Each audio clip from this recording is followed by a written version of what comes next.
इतना ज्यादा action, doctor fate का फाइट सीक्वेंस, ब्लैक एडम का इंट्रोडक्शन, सबैक वर्सेस ब्लैक एडम और वो क्लाइमैक्स, एक एंटरटेनिंग टाइम पास मूवी क्या होता है ये ब्लैक एडम हमको दिखाती है। बेसिक सी कहानी का अंदाज से है, जहाँ का एक किंग एक क्राउन बनाने के लिए जमीन से एक एलिमेंट निकलवाने की सोचता है और अपने ही लोगों का फ्रीडम खत्म कर देता है, उनको माइनिंग में लगा देता है, जिसके बाद से उनमें से ही एक लड़का फ्रीडम के लिए आवाज उठाता है, जिसको काउंसिल ऑफ विजर्ड्स, जिनको हम शज़ैम मूवी में भी देख चुके हैं, वो उसको नए पावर्स दे देते हैं। लेकिन फिर उसकी गलतियों की वजह से उसको दोबारा से एक टोम में कैद कर दिया जाता है। इसके बाद कहानी 5000 साल बाद की आती है, जिसमें ब्लैक एडम दोबारा से दुनिया में वापस आ जाता है। कैसे, इसके लिए मूवी देखने जाना होगा। लेकिन फिर मूवी में भर भर के एक्शन दिखाया गया है, चाहे वो ब्लैक एडम का इंट्रोडक्शन हो, जस्टिस सोसाइटी ऑफ अमेरिका का इंट्रोडक्शन हो, डॉक्टर फेट की फाइट सीक्वेंस हो या फिर वो क्लाइमैक्स। फिल्म में भयंकर एक्शन सीक्वेंसेस हैं जो इससे पहले हमने सिर्फ मैन ऑफ स्टील में ही देखा था। स्टोरी के हिसाब से फिल्म मत देखने जाना, ना ही कॉमिक एक्यूरेसी एक्सपेक्ट करना। रॉक भाई की मूवी है तो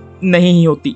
लेकिन भाई लोग, इसका मिड क्रेडिट सीन मत छोड़ना, तुम्हारे पैसे की असली वैल्यू वहां रखी हुई है। अब ब्लैक एडम डीसीयू में कहां एग्जिस्ट करती है? सबसे पहले तो जस्टिस सोसाइटी ऑफ अमेरिका का कोई ओरिजिन दिखाया नहीं गया है, लेकिन क्योंकि अभी हम इनको इस मूवी में देख चुके हैं तो डॉक्टर फेट और हॉकमैन कम से कम अपनी एक सोलो मूवी तो डिजर्व करते ही है। हमेशा मार्वल का तरीका ही सही नहीं होता, कुछ लोग अलग तरीके से भी काम करते हैं। दूसरी तरफ इस मूवी में यूनिवर्स को लेकर एक बात कही गई थी और वो रॉक के मुंह से ही कही गई थी कि डीसीयू के फर्स्ट फेज की तरह इस मूवी को देखना चाहिए, यानी इस मूवी से डीसीयू का फर्स्ट फेज शुरू होगा। मगर सबसे मजेदार बात यह है कि इसमें कन्विंसिंगली कहीं भी डीसी की फ्यूचर मूवी से कनेक्शन नहीं दिखाया गया है। हाँ, लेकिन ये बिली और फ्रेडी की तरह सुपर हीरो बनने के प्रोसेस के हल्के फुल्के अंदाज को जरूर याद दिलाती है एमॉन के कैरेक्टर से। मगर फिर से इस मूवी को एक ऐसा प्रेजेंटेशन कहा जा सकता है जिसको ब्लैक एडम की सुप्रीमेसी दिखाने के लिए ही बनाया गया था और उसमें मूवी कामयाब रही।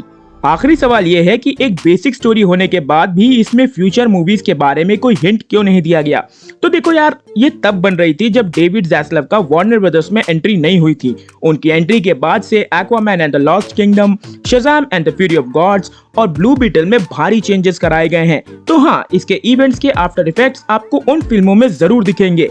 कुछ सीन्स में तो मुझे लगा जहां एक्वामैन आने वाला है, लेकिन मैंने कुछ ज्यादा ही एक्सपेक्ट कर लिया था। एट द एंड यही कहना चाहूंगा कि मूवी आपको full on time pass experience देती है, जिसको आप थिएटर में मिस नहीं कर सकते। ऑनेस्टली ये वार्नर ब्रदर्स की उस ईमानदार कोशिश सी लगती है जहां उनको एक यूनिवर्स सेटअप करना है। कैसे करेंगे, उसका प्रोसेस चालू है। बाकी हमारा कमेंट सेक्शन भी चालू है, वहां जाकर अपने रिएक्शंस देना, चैनल को सब्सक्राइब जरूर कर लेना। मूवी को लेकर अगर आपके कुछ थॉट्स एंड थ्योरीज हैं तो कमेंट सेक्शन में जरूर बता देना। Till then, this is Buzz Pilot signing out.